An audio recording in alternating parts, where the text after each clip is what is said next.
మనం నిద్ర లేవగానే చెప్పాల్సిన శ్లోకం ఇది. చేతులు చూసుకోవాలి.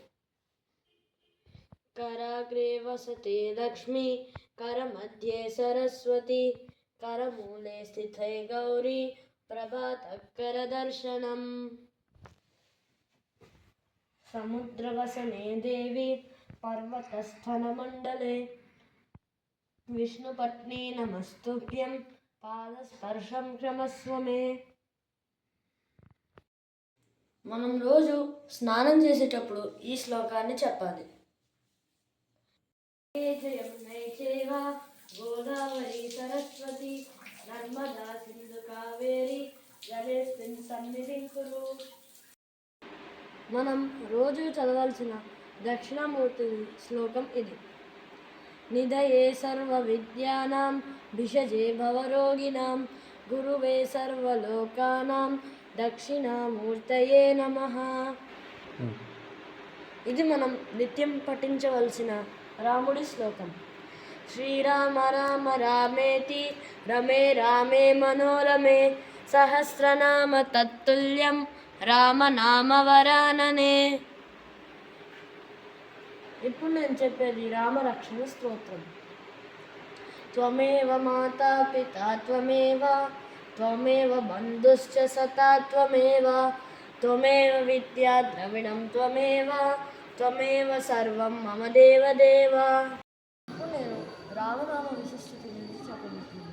రామ అంటే రా, ఆ, మా 3 అక్షరాలు కలిసిన శబ్దం.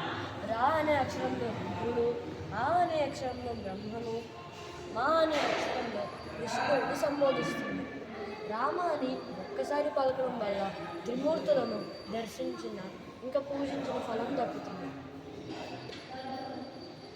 మనం రామ అన్నప్పుడు రా అని ఎలా అయితే అంటామో, మనం నోరు తెరిచినప్పుడు మన లోపల ఉన్న పాపాలన్నీ బయటకు వెళ్ళిపోతాయి.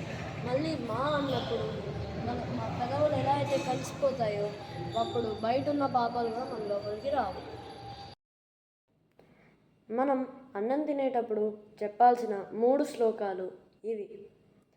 అన్నపూర్ణే సదాపూర్ణే, శంకర ప్రాణవల్లభే, జ్ఞాన వైరాగ్య సిద్ధ్యర్థం, భిక్షాన్ దేహించ పార్వతి. అహం వైశ్వానరో భూత్వా ప్రాణినాం దేహమాశ్రితః, ప్రాణాపానసమాయుక్తః, పచ్యామ్యన్నం చతుర్విధం. అసతో మా సద్గమయ, తమసో మా జ్యోతిర్గమయ, మృత్యోర్మా అమృతంగమయ. ఓం శాంతి శాంతి శాంతి. మనం పడుకునేటప్పుడు చెప్పాల్సిన శ్లోకం ఇది.